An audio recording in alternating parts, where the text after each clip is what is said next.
Hello, this is Armin L. Rao from Armin L. Rao, Opening Doors, Making You Grow.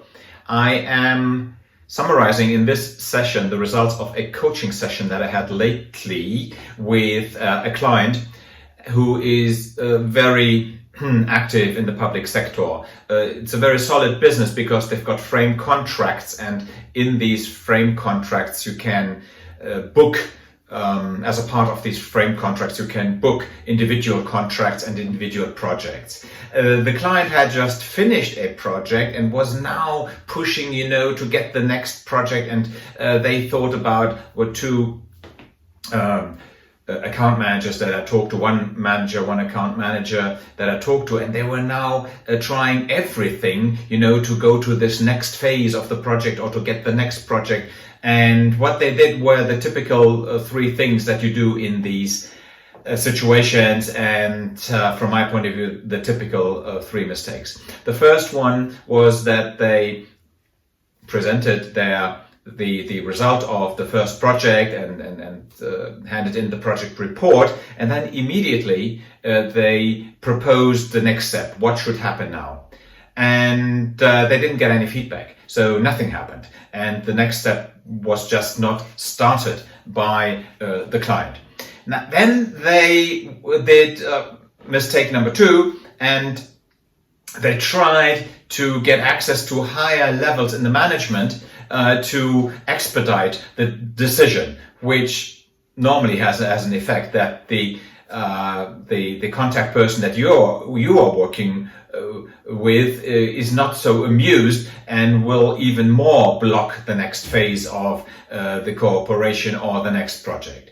Then they tried something else. They tried to make it very clear that a compelling event, namely a change of the law, would force them to act, and were still surprised that nothing happened. Now, what is the reason here? The reason is that pushing in sales mostly always creates counter push, and that these two pushes neutralize each other. They neutralize each other, and as a result, nothing happens. Now, the thing really is here, if you want to sell something, you have to continue listening, and it is not your goal to think for your client. Your client will have the intelligence, will be clever enough to think himself, and then come back to you and say, listen, what I would like to do now is the following. So they had planned a meeting where they initially wanted to present, great scenarios and next steps and so on and so forth. And I advised them clearly not to do that, to go to a meeting that was already planned and to ask questions. First of all, to talk about the project that had been finished, what went well, what can be improved, and then to ask the customer, where does he now want to go? What's the next step? And then to talk about a plan and how to reach that. And then after that, if the customer likes that plan, to ask, would you like us to implement this plan together with you? We can then make you a proposal and take it from there, because then you leave the initiative completely to your customer, and that is far more